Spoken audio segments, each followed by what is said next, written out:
Just a tick under 70,000 packed in here at Nissan Stadium. Not a seat to be had as playoff football and certainly playoff fever have descended upon the Music City of Nashville, Tennessee.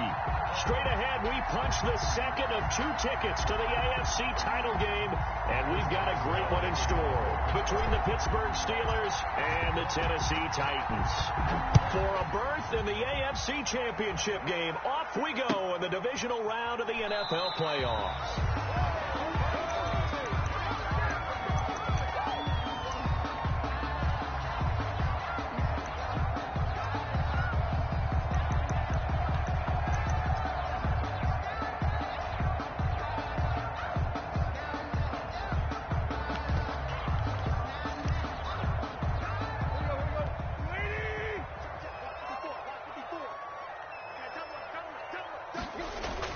On first down, Tannehill. It's brought in by Adam Humphries. He'll be dropped after a gain of about 6 across the 30 to the 31. A gain of 6 there on first. One thing you're hoping for when you run drag routes, you're able to hit a receiver in stride, and he can pick up a lot of yardage after the catch. But in this situation, the defense was effective, able to stop him before he could get a good head of steam going. On the ground, this is Derrick Henry. And he'll be upended at the 33 following a gain of 3. And guess what? It brings up third down. Just not a whole lot of room to operate there on that carry. No, not at all. They did a really nice job staying in their proper places and not allowing any lanes to open up. Watch the safety creep.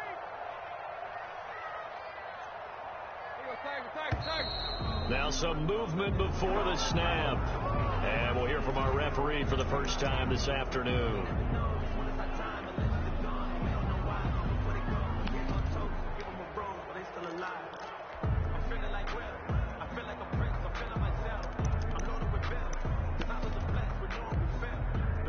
And a manageable third down becomes a lot less manageable. 3rd and 7 after the false start.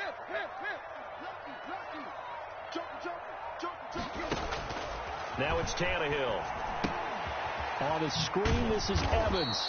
And he's going to come up a bit short. He needed to get to the 35 for the first, but he only makes it to the 34. It's a gain of 6, but not enough, as he'll be forced to punt on their first drive of the game.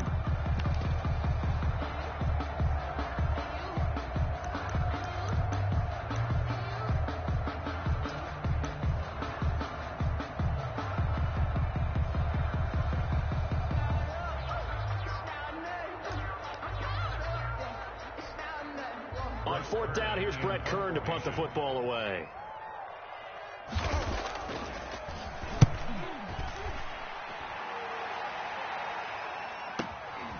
That's taken on the 25. It'll be a net of only 30 here. 40-yard punt, 10 on the return. And the Steelers will go on offense here, 1st and 10.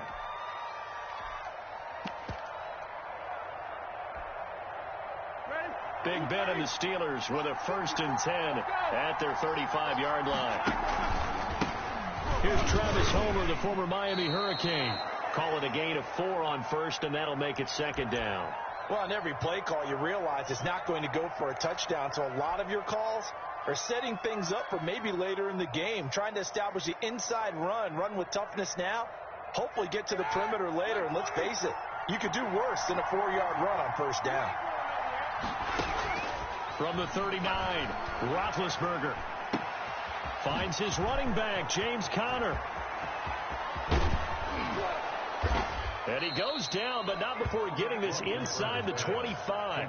A big gainer there on the catch and run, 37 yards. We saw these guys have some big plays in their wild card win last week, and they're certainly going to need to continue to put up plays like we just saw there if they hope to continue to move on in these playoffs.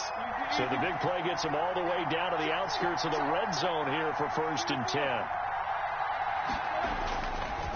This is Homer. They get him to the ground right on the cusp of the red zone after a pickup of 5 or 6. He's brought down at a quick burst there, and he nicely bit off a pretty decent gain. Brings up 2nd and 5.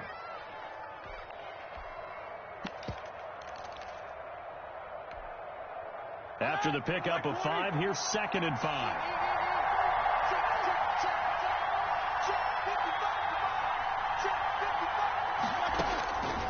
Now it's Roethlisberger. Oh, it's a screen pass. It's complete. And he will lose yardage and be backed up to the 24. That's going to go down as a loss of 5, and it brings up third down.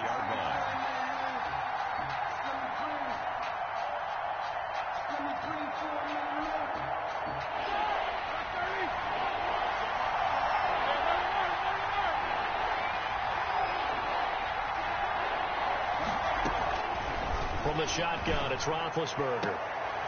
Got his man, it's caught for a Steelers touchdown. Chase Claypool there to make the grab. And the Steelers have taken a first quarter lead. Well, these guys have won 3 straight ball games and another good start to this one out to the 6-0 lead. And I've talked with so many different coaches, as have you, along the way, and they always talk about winning streaks and the mood of a team and how much easier it is to actually prepare during that time. Guys are sharp, guys are focused, everyone's feeling good, and we're seeing it early in this one. Boswell now to kick it away after the touchdown.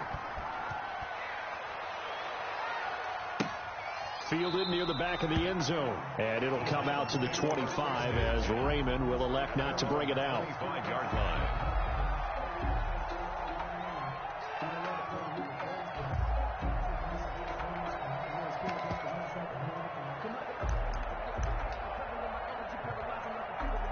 Tennessee offense about set and ready to go. They're forced to play catch-up early in this division round game as they search for a seat in the AFC Championship round.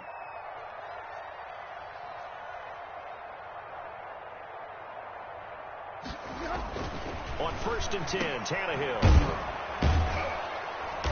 And he got blown up on that play. Back at the 20. So it goes as a completed pass, but they lose a full 5 yards. When you lose that kind of yardage on a pass play, you often expect it to be a sack. But that wasn't the case there. They completed the pass. Probably would have been better off just dropping the football and making an incompletion as opposed to catching it and losing that kind of yardage. Now a deep ball going to be caught here near midfield. And he's brought down after a very nice gain. A gain there of 30 big ones. I don't think anyone would argue that having that extra week definitely helps come playoff time. And those were some fresh legs right there. That extra practice time and planning, certainly in evidence. And trying for Humphreys, but it's intercepted. Picked up by Steven Nelson. The 20. And he brings this one back. It's a pick 6 for a Steeler touchdown. And we'll see if that pick 6 looms large as this game continues, because we've seen plays like that alter a lot of playoff contests over the years. I would agree with that totally. And you often think to yourself, why do they alter it so much? Because after games, don't we hear coaches and players say, well, one play doesn't usually determine the outcome. But I don't think that's really true, do you? Because there's times when we see plays like that, and all of a sudden the momentum jumps to that team side, it deflates the other side, and they never pick it back up. And then things really go from there, don't they? That's the thing for me. We talk about momentum changes. A play like that is the ultimate momentum change. Khalif Raymond on the return. The Titans take over 1st and 10 at their own 16-yard line.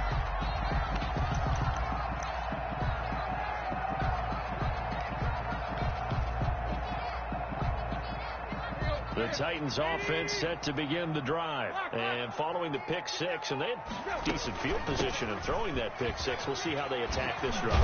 And I think all you say to your guy is, listen, let's just take care of the football a little bit better. Make some better decisions on this drive, and they'll probably help him a little bit with maybe some really high percentage throws early to let him get settled back in. But they told him, and they told us, they've got confidence. That's not a problem. Yeah, not a problem at all. They just want to make sure they get things settled down a little bit for their offense and give their defense a little bit of a chance to rest.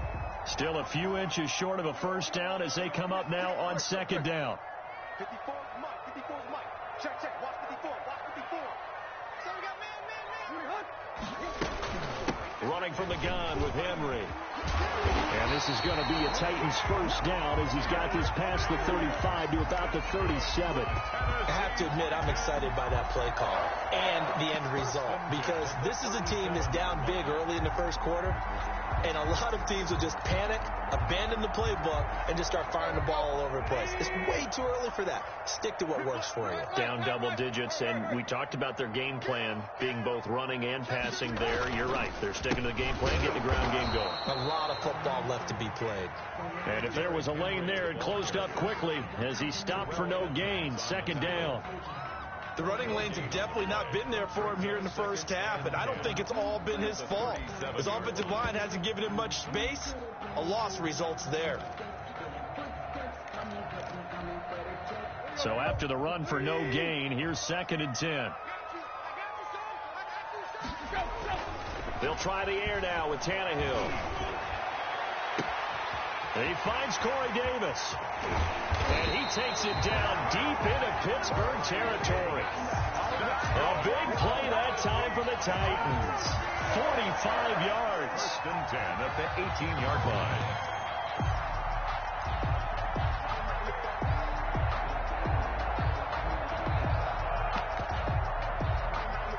So the big play means just like that, they'll operate from the red zone now on 1st down. A 1st down carry for Henry. They follow up that gigantic gain with the tiniest of pickups.